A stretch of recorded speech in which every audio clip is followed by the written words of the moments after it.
우리는 스스로 자기 성품에 대해서 어떻게 생각을 하고 있는지 모르겠습니다. 내 성격이 좋은 성격인가, 좀 까칠한 성격인가, 자기 스스로는 판단을 하겠죠. 그런데 다른 사람이 내 성격에 대해서 이렇다 저렇다 하면 기분이 나쁠 수도 있을 것입니다. 사람마다 성격을 크게 나눈다면 내성적인 성격이 있고 또 유형적인 성격이 있습니다. 매사에 앞장서는 적극적인 사람이 있는가 하면 이리저리 재면서 나서기를 주저하는 사람이 있습니다.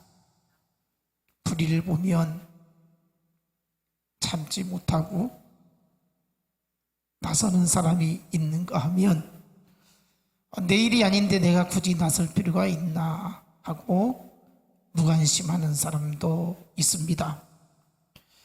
자기 속마음을 쉽게 드러내는 사람이 있는가 하면 아무에게도 자기가 가지고 있는 생각을 드러내지 않고 숨기며 살아가는 사람도 있습니다.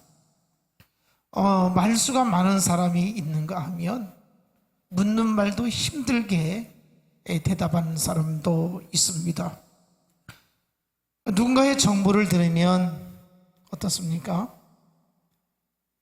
막 전하지 않으면 견디지 못하는 사람이 있고요. 또 어떤 사람은 내가 들은 이야기 이것을 굳이 누구에게 전할 필요가 있는가 하고 속에 담아두는 사람도 있습니다. 걱정거리가 있으면 잠을 못 자는 사람이 있는가 하면 그냥 쿨하게 탈탈 털어버리고 편하게 잠자는 사람도 있습니다. 마음이 따뜻한 사람이 있는가 하면 냉정한 사람이 있죠. 피 한 방울 나오지 않을 정도로 독한 사람이 있습니다. 어떤 성격이 좋다, 어떤 성격이 나쁘다 이렇게 단정 짓기는 어렵지만 그 성격이나 스타일 따라서 장단점이 있기 마련입니다. 사람마다 어떠한 것이 타고난 성품인가 이것을 드러내는 것이 일반화되어 있지는 않습니다. 다시 말하면 자기 성격이 이렇다 저렇다 좋지 않은 것은 숨기려고 하는 경향이 있다는 것입니다. 성품은 아무도 보는 사람이 없을 때 하는 행동이나 다른 사람을 의식하지 않고 말을 하는 것을 보면 그 사람의 진정한 성품이 아닌가, 또 그런 사람이 아닌가 하는 스타일이 보여지는 것입니다. 쉽게 말하면 아이들이 부모를 감시하기 때문에 말을 잘 듣는다면 이 아이의 성품이 온전히 보여진 것이라고 말할 수 없습니다. 부모가 곁에 없어도 스스로 자신이 하는 행동 이것이 아이들의 진정한 성품이라는 것입니다. 다시 말하면 다른 사람을 의식해서 자기는 이런 사람이 아닌데 그것을 숨기기도 하고 포장하기도 하고 좋게 보이려고 힘쓰기도 한다는 것입니다. 우리가 사회생활을 하다 보면 사람들이 이목이 있는 곳에서 또 보여주어야 할 곳에서는 사람이 달라지는 모습을 볼 수가 있습니다. 때로는 미소를 짓기도 하고 사람들이 내 속마음을 알 수 없도록 그렇게 자기만의 방법으로 포장을 하게 된다는 것입니다. 그러나 이것이 우리의 진짜 모습이 아니라는 것이죠. 우리 스스로 한번 생각해 보면 내 진짜 모습이 어떤 모습인가? 겉으로는 신뢰하고 좋아하는 척 하면서 속으로는 못마땅해 하고 미워하는 생각을 가질 수 있다는 것입니다. 우리가 마음에 품은 모든 모습을 겉으로 드러나느냐? 그렇지 않다는 거죠. 속은 딴 생각을 하고 있는데 겉으로는 마치 진심인 양 말할 때도 있다는 것입니다. 내일 동탄에서 우리 교단 총회가 있는데요, 각 노예에서 파송받은 목사님들과 장로님들이 약 1600명이 모입니다. 총회가 계획되며 이제 먼저 임원 선거가 되어지고 전국 노예에서 상정된 안건을 처리하게 되어집니다. 거기에 모인 회원들의 초미의 관심사는 누가 임원이 될 것인가, 누가 부총회장이 되고 누가 부서기가 되는가. 부서기가 되어지면 다음 해에 이제 정임원이 되어지기 때문에 부임원을 뽑게 됩니다. 그런데요, 근본에 우리 교단 총회에 아주 뜨겁게 지금 경쟁이, 선거전이 치열하게 펼쳐지고 있습니다. 대전에 심무하시는 목사님과 광주에서 심무하는 목사님, 경상도 출신 목사님과 전라도 출신 목사님, 이렇게 뜨겁게 선거를 지금 준비하고 있습니다. 부서기도 마찬가지고 전라도 출신 목사님과 경상도 출신 목사님, 이렇게 지금 아주 치열하게 선거를 치르고 있는데, 양쪽 진영마다 이 전국 노예의 총대 목사님 장로님들에게 묻습니다. 누구를 지지하느냐고. 이 전라북도의 그 참모가 묻는다면 어떻습니까? 속마음은 경상도 사람을 지지하더라도 내가 경상도 사람 지지한다고 이렇게 말하는 것이 쉽지 않습니다. 그냥 전라도 그 후보의 참모가 묻는다면 당연히 됐으면 좋겠네요, 네, 그냥 밀어주세요, 도와주세요, 네, 이렇게 대답을 해야 되지 않겠습니까? 보통 사람은 그렇게 말을 하는데, 개중에 어떤 사람들은 자기는 지금 속마음에 전라도에 살면서 경상도 후보를 지지한단 말이죠. 아주 최측근에서. 그러면서 뭐라고 말하냐면 경상도 그 후보는 아주 나쁜 사람이라고, 그런 사람이 임원 되면 큰일 난다고 우리 총회가 이렇게 말을 한다는 거예요. 이렇게까지 말할 필요가 있겠나? 여러분, 이 말이 이해가 되나요? 예를 들어 저한테 물어보면, 실제 저한테 물어보더라고요. 그래서 제가 이렇게 대답했죠. 누구를 지지하냐고 물어보더라고요. 그래서 제가 하는 말이, 제가 누구를 지지한다고 하면 양쪽 후보들이 개인적인 인간관계상 다 관계가 있는 사람들인데 문제가 될 수도 있으니 제가 알아서 선택을 하겠습니다. 이렇게 말을 했거든요. 사실 경상도 목사님이 저하고 동기 목사입니다. 종신 다닐 때 우리 반 반장이었어요.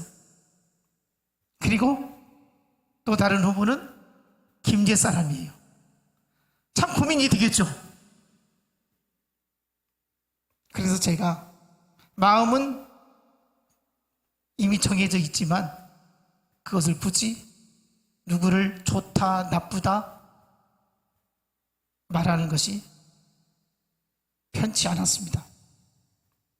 제가 왜 이야기를 하냐면 어떤 사람은 자기가 찍지 않을 사람, 선택하지 않을 사람임에도 불구하고 마치 그 사람이 최고이고 또 자기가 찍을 사람에 대해서는 아주 나쁜 사람으로 이렇게 말을 하는 경우도 있더라는 것입니다. 사람마다 성격이 달라요. 저는 이런 스타일이고 또 다른 사람은 또 다른 스타일이 있더라는 거예요. 뭐 어떤 것이 옳다, 뭐 잘못됐다 이렇게 말할 수는 없지만 양쪽 후보의 그 판세를 이제 들어보면 1600명 중에서 양쪽 진영이 다 1000명 이상 다 자기를 적극 지지한다고 이렇게 말한다는 거예요. 그러고 나서 이제 선거가 끝나면 배신했다고 그러면서 얼마나 황당해하고 서운해하고 이런 것을 보게 됩니다. 제가 무슨 얘기를 하냐면 아무도 보는 사람이 없을 때 어떤 생각을 하고 어떤 행동을 하느냐를 보면 그 사람의 진정한 성품을 볼 수 있습니다. 저는 성격이 거짓말을 의시딱딱하게 이렇게 하는 것이 너무 낯이 뜨거워서 못하는 스타일입니다. 그래가지고 이제 그렇게 후보 진영에서 묻게 되어지면 나중에는 그냥 솔직히 실수로 말을 할 때가 있더라는 거예요. 조심조심 하는데도 불구하고 내가 솔직히 이렇게 지지할 수밖에 없다고 이렇게 말을 하기도 한다는 거예요. 여러분, 다른 사람을 의식하면 사람이 진실되지 못해지더라는 거예요. 내 자신의 양심에 따라서 스스로 행동하고 말하는 것이 그 사람의 성품이라는 거예요. 여러분 성품은 어떤지 모르겠어요. 우리에게는 이 성품에 따라서 하나님을 믿는 그 믿음의 방법도 참 여러 가지로 나타나는 것을 보게 됩니다. 우리의 믿음이 내 성품을 통해서 어떻게 드러나는가?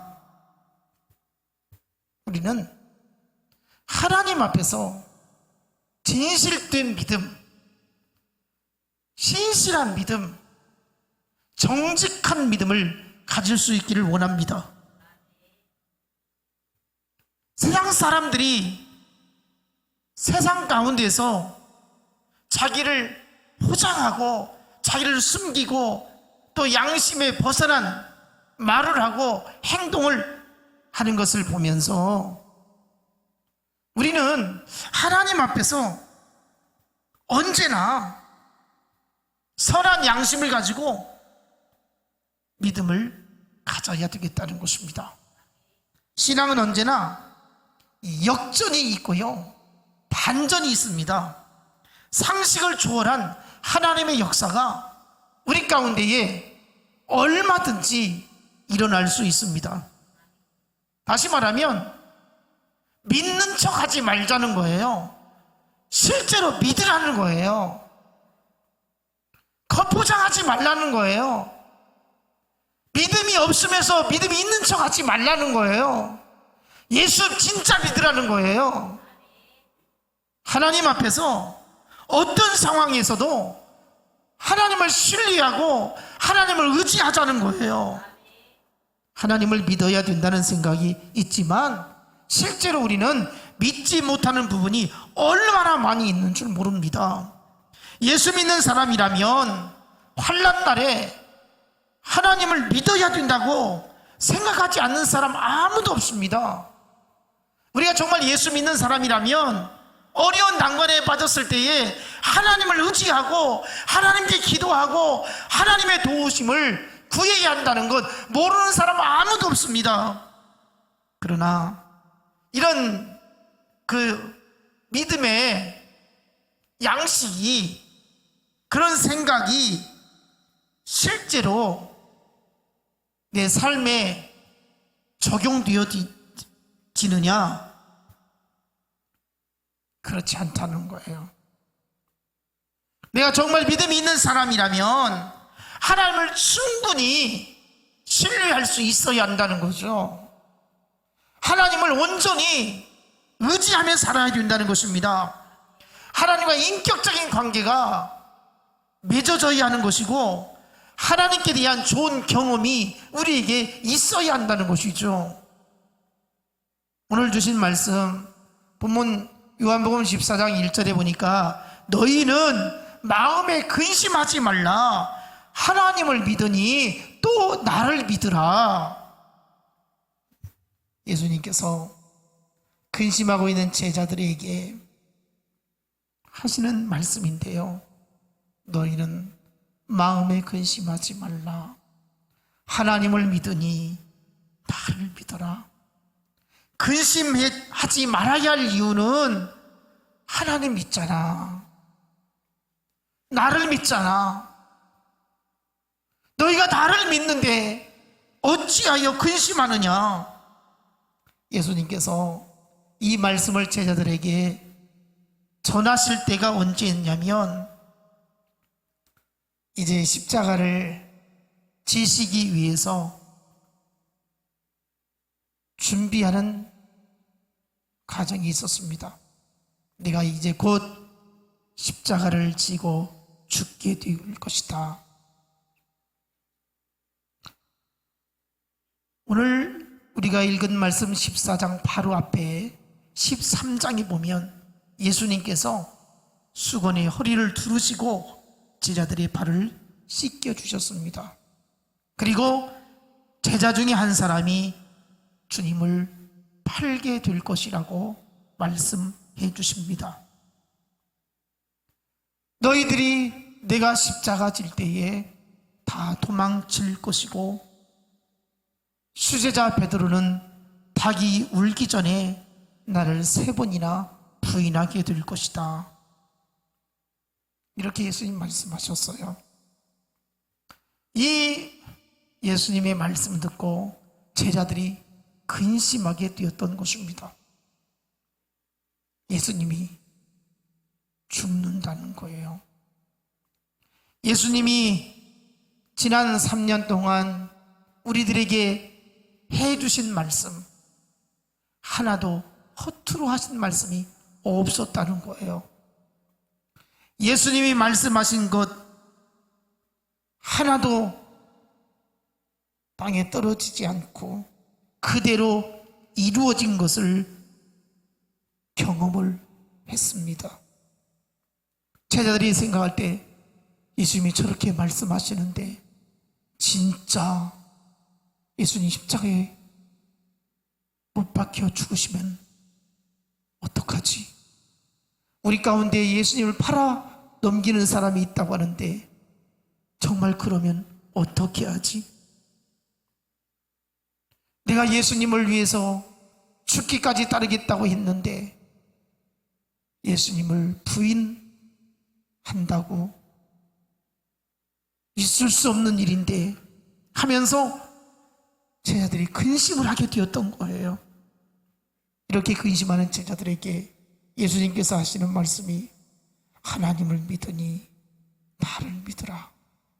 근심하지 말고 나를 믿으라는 것입니다.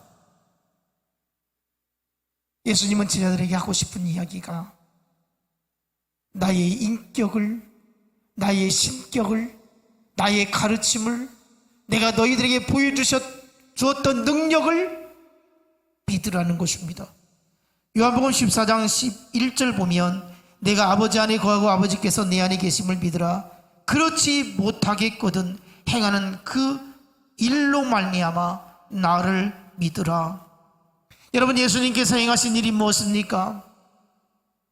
가나 혼인잔치에서 물로 포도주를 만드신 주님이셨습니다. 어떤 질병에 걸렸든지 예수님께 나오는 자는 다 치유받고 깨끗함을 얻게 되었습니다. 귀신 들린 자도 예수님께 나오기만 하면 귀신이 떠나게 되었던 것입니다. 죽어서 썩어서 냄새나는 동굴 무덤 앞에서 예수님은 나사로야 나사로야 나오라고 선포할 때에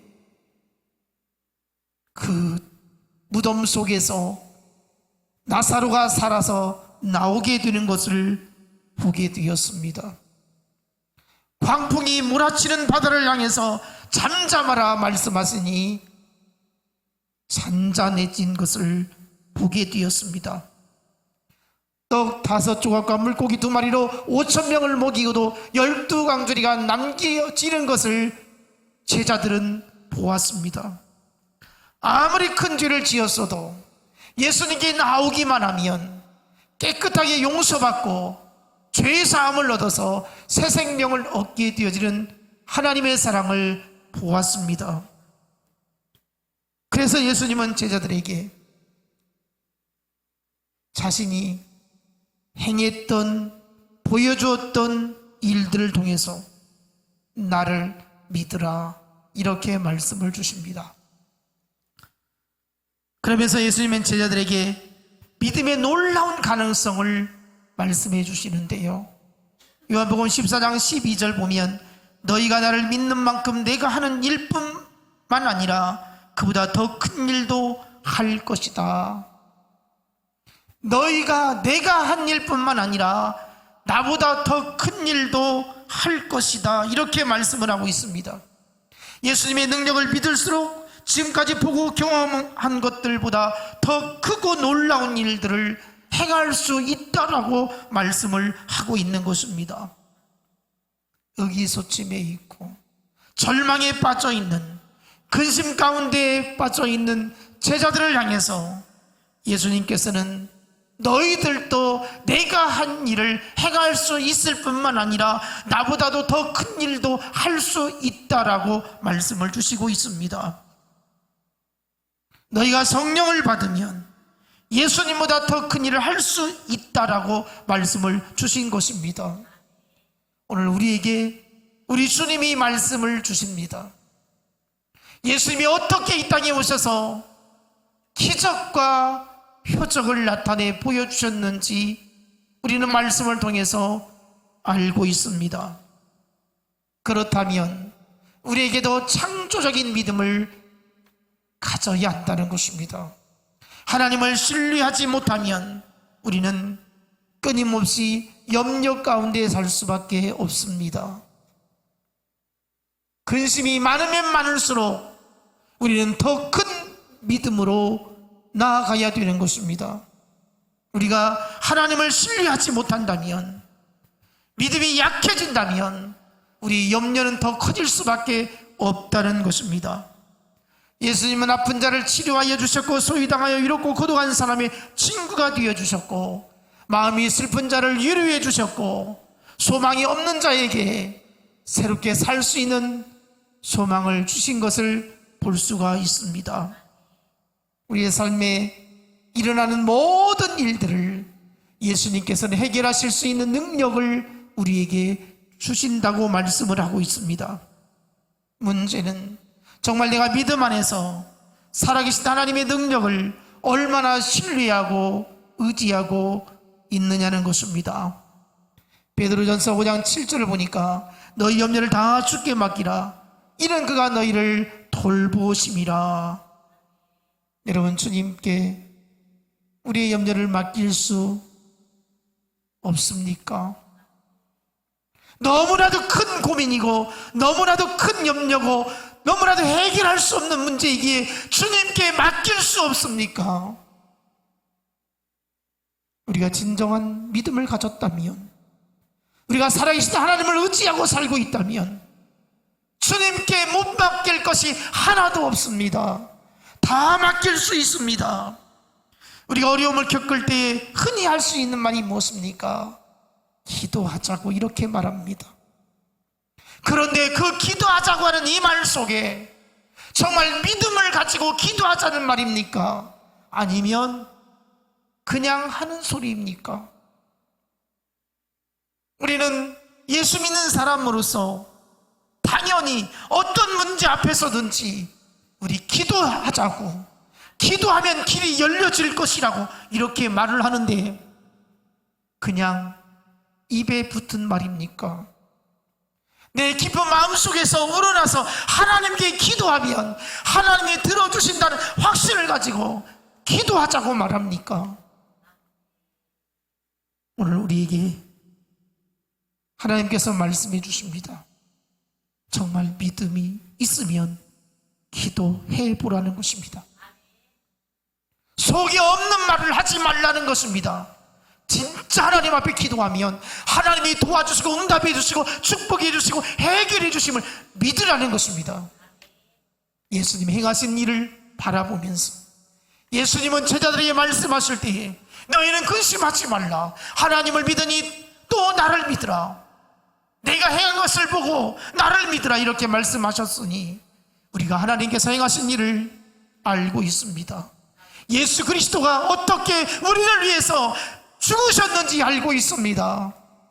그러면 믿으라는 것입니다. 요한복음 14장 13절로 14절 너희가 내 이름으로 무엇을 구하든지 내가 행하리니 이는 아버지로 하여금 아들로 말미암아 영광을 받으시게 하려 함이라. 내 이름으로 무엇이든지 내게 구하면 내가 행하리라. 예수님의 이름으로 기도하면 하나님께서 영광을 받으시기 위해서 응답해 주신다는 것입니다. 그런데 문제는 기도할 때마다 전능하신 하나님께서 내게 구한 대로 도와주신다면 아무런 걱정할 필요가 없을 것입니다. 현실은 어떻습니까? 하나님께 기도한 대로 지금까지 다 응답받았습니까? 예수의 이름으로 기도하면 하나님께서 시행하신다고 했는데, 하나님이 영광을 받으시기 위해서 응답해 주신다고 했는데, 과연 내가 기도한 대로 하나님이 다 응답해 주셨느냐?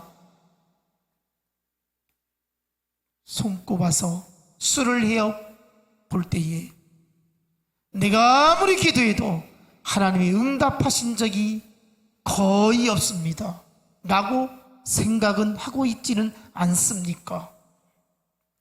우리 예수 믿는 사람들이 기도하면 살 수 있다, 기도하면 해결된다, 기도하면 응답받는다 이렇게 말을 하는데 과연 내가 기도한 대로 현실에 하나님께서 그대로 이루어 주셨는가?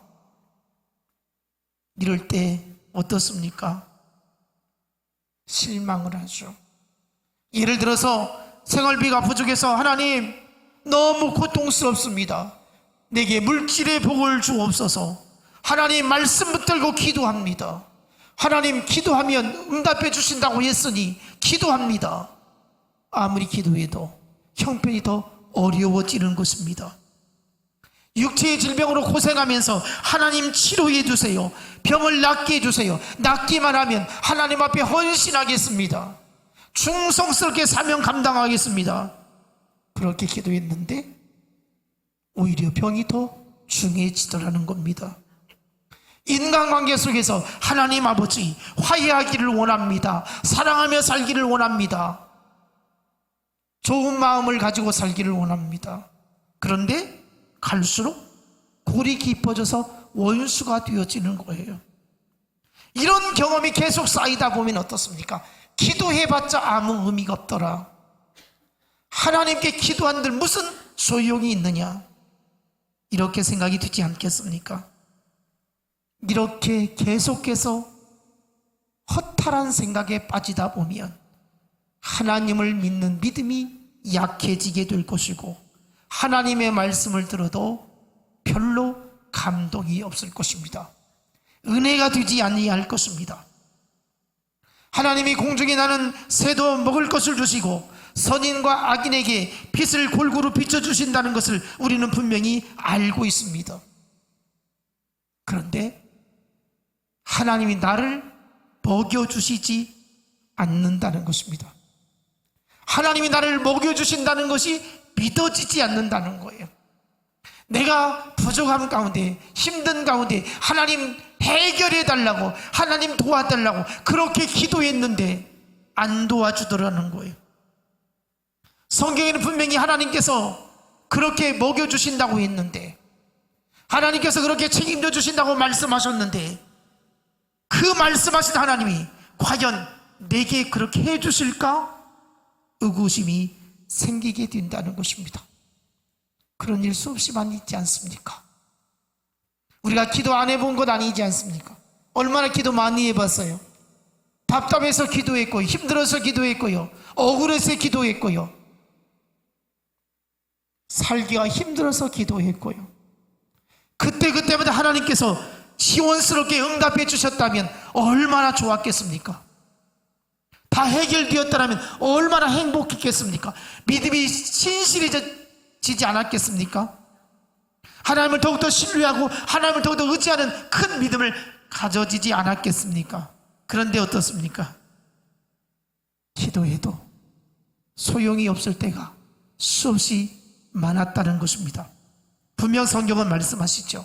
마태복음 7장 7절로 10절 말씀, 구하라 그리하면 너에게 주실 것이요, 찾으라 그러면 찾을 것이요, 문을 두드리라 그리하면 너희에게 열릴 것이니, 구하는 이마다 받을 것이요, 찾는 이는 찾아낼 것이요, 두드리는 이에게는 열릴 것이니라. 너희 중에 누가 아들이 떡을 달라 하는데 돌을 주며 생선을 달라 하는데 뱀을 줄 사람이 있겠느냐? 그러면서 7장 11절을 보니까 너희가 악한지라도 좋은 것으로 자식에게 줄 알거든 하물며 하늘에 계신 너희 아버지께서 구하는 자에게 좋은 것으로 주시지 않겠느냐? 이게 무슨 말이에요?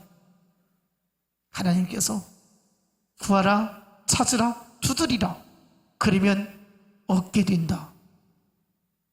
아무리 약한 자라도 자기 자식에게 좋은 것을 줄 알거든 하물며 하나님이 그렇게 하겠느냐? 여러분, 하나님께서는 분명히 부모가 악한 자라 할지라도 자녀에게 좋은 것을 주시는데, 선하신 하나님이 자녀 삼은 우리들에게 좋은 것을 주시지 않겠느냐? 이거예요. 이게 믿음이에요. 기도하는 사람이 이런 마음을 품어야 된다는 거예요. 하나님께서 구하는 것, 내가 원하는 것 받지 못했어요. 그런데 성경은 분명히 주신다고 말씀하고 있어요. 그러면서 하시는 말씀이 오죽 알아서 좋은 것을 주시지 않겠느냐? 하나님의 심정은 내가 좋은 것을 주겠노라. 아무리 부모가 악해도 자식에게 좋은 것을 주는데 내가 하물며 너희에게 좋지 않은 것을 주겠느냐? 좋은 것을 주겠다, 이거예요. 마태복음 7장 7절로 11절 말씀이 하나님은 선하신 하나님이라는 거예요. 부모는 악할지라도 자식에게 좋은 것을 주는데 하물며 하나님이, 선하신 하나님이 좋은 것을 주시지 않겠느냐, 이거예요. 여러분, 누가복음 18장 1절 이하에 보면 불의한 재판관의 이야기가 나옵니다. 그는 하나님을 두려워하지 아니하고 사람을 무시하는 재판관이었습니다. 억울한 과부가 원한을 풀어달라고 날마다 밤낮으로 귀찮게 합니다. 이 불의한 재판관이 어땠습니까? 처음에는 거부를 했죠. 별 도움이 안 되었습니다. 내가 들어준들 안 들어준들 별 상관이 없다고 생각을 했습니다. 그러나 이 과부가 날마다 간청하니까 너무 귀찮아서 소원을 들어주었다는 것입니다. 이 비유의 핵심은 무엇입니까? 날마다 하나님을 귀찮게 하라, 이것이 아닙니다. 불의한 재판관일지라도, 악한 재판관일지라도 그렇게 들어주는데 하물며 하나님이 들어주지 않겠느냐? 다시 말하면 반복해서 날마다 오랫동안 하나님께 찾아와야만 하나님이 기도 응답해 주는 것이 아니라 작은 신음에도 너의 간절한 그 부르짖음에 한마디 기도를 해도 하나님은 들어주신다는 거예요. 불의한 재판관은 날마다 그렇게 달달 귀찮게 해도 들어주지 않으려고 했다는 거예요. 그러나 나중에는 포기하고 들어줬다는 거예요. 불의한 재판관은 그런 악한 자이지만 하나님은 선하신 하나님이기 때문에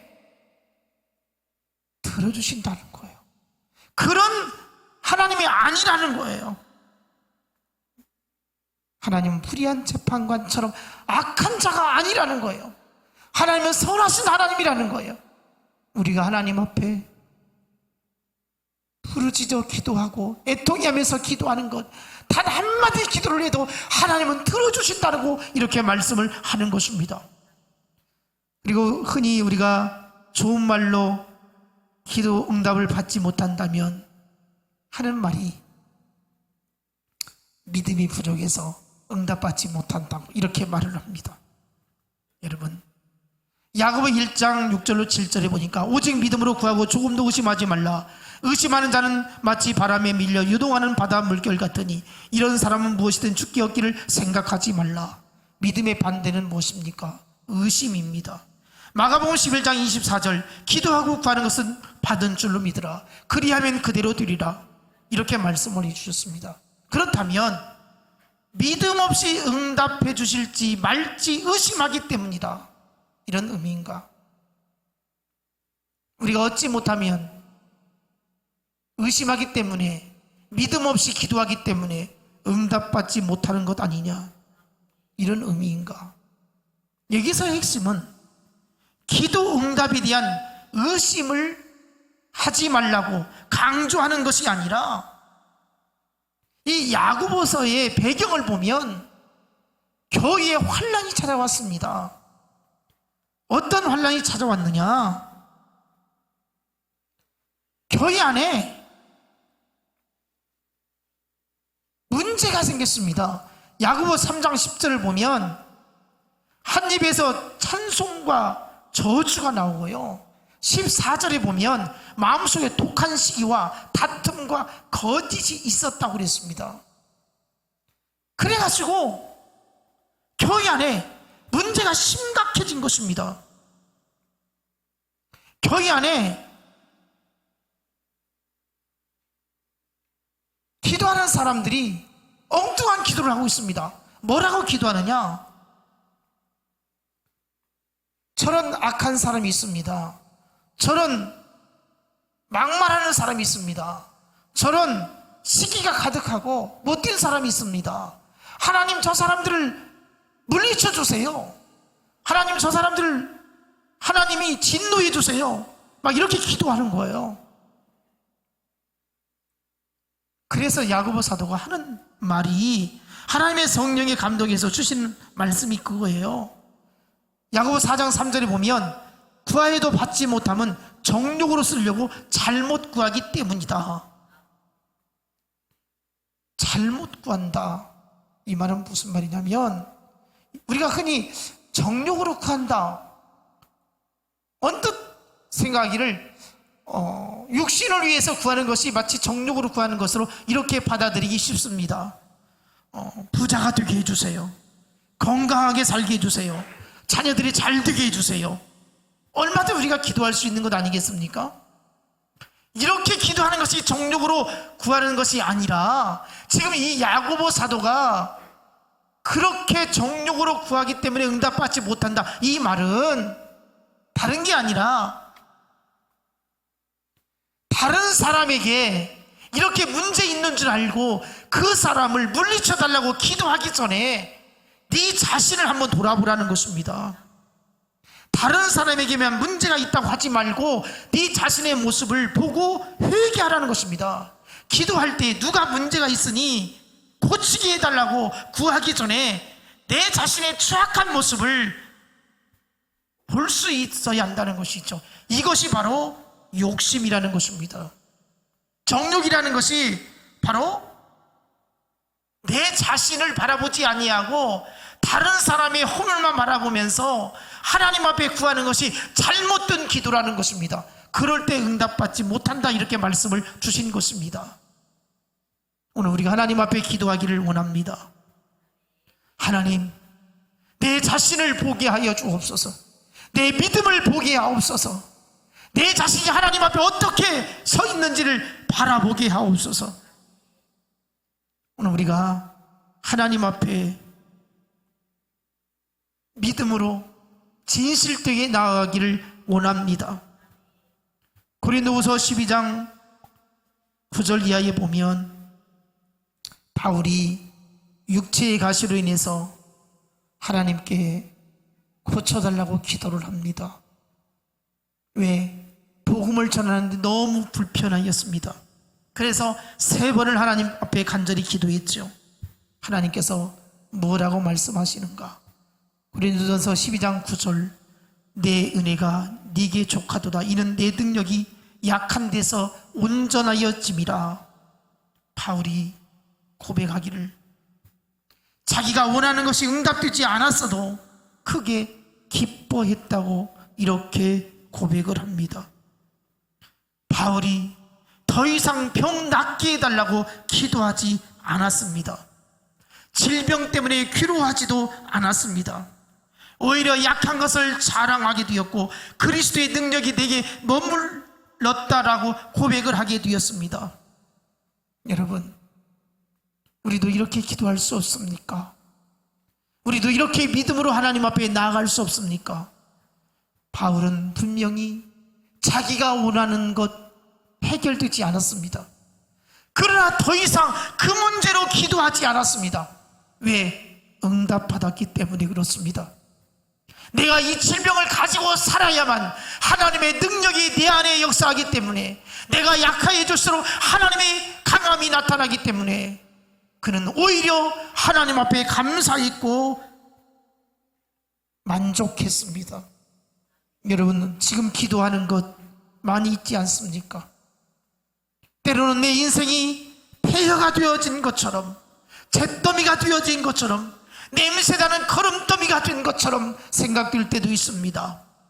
다시 일어설 수 없다라고 생각이 되어질 때도 있습니다. 바로 이럴 때에 우리에게 필요한 것이 무엇입니까? 믿음의 능력입니다. 예수 믿는 우리에게는 신앙이 모든 것이 되어져야 합니다. 지치지 않는 힘의 근원이 바로 믿음이어야 한다는 것입니다. 인생 살다가 힘들고 지칠 때에, 인간관계가 삐뚤어졌을 때에 우리는 신앙으로 헤쳐나가야 할 것입니다. 여러분, 어떤 난감한 일을 겪든지 내 인생에 정말 귀한 것을 잃어버렸을 때에, 앞길이 캄캄하다고 여겨질 때에 여러분의 인생에 그 무엇이 힘이 되어줄 수 있겠습니까? 바로 믿음의 능력인 것입니다. 신앙의 담대함인 것입니다. 우리는 하나님의 선하신 인도하심을 바라보는 것이 믿음인 것입니다. 기도하고 구하고 찾는 것, 하나님의 선하시기에 하나님의 인도하심이 분명히 있다는 것입니다. 우리에게 정말 중요한 것이 있다면 하나님에 대한 신뢰입니다. 하나님을 끝까지 신뢰하시고 하나님의 선하신 인도하심에 맡길 수 있기를 원합니다. 마음에 근심하지 말고 하나님을 온전히 믿을 수 있기를 원합니다. 예수 그리스도의 행하심을 보고 우리도 믿을 수 있기를 원합니다. 근심 가운데 있었던 모든 문제가 오히려 기쁨이 되어지고 하나님 앞에 감사가 되어지고 은혜가 되어지는 우리의 복된 인생이 되어지기를 주님의 이름으로 축복합니다. 기도하겠습니다. 하나님 감사합니다. 근심하지 말고 하나님 앞에 감사하며 기뻐하며 확실히 믿게 하여 주옵소서. 이것이 오늘 그리스도인들에게 정말 필요합니다. 겉으로는 예수 믿는 척합니다. 예수 그리스도를 구주로 영접하고 하나님의 뜻대로 사는 것처럼 보여지고 있습니다. 그러나 정작 어려운 때에, 정작 절망에 빠졌을 때에, 기도에 응답되지 못하여서 힘들어할 때에 믿음이 힘을 발휘하게 하여 주시고 하나님의 선하신 인도하심을 바라보게 하여 주옵소서. 믿음으로 승리하게 하여 주옵소서. 믿음이 이기게 하여 주옵소서. 하나님 축복해 주시기를 원하옵고 예수님 이름으로 기도하옵나이다. 아멘.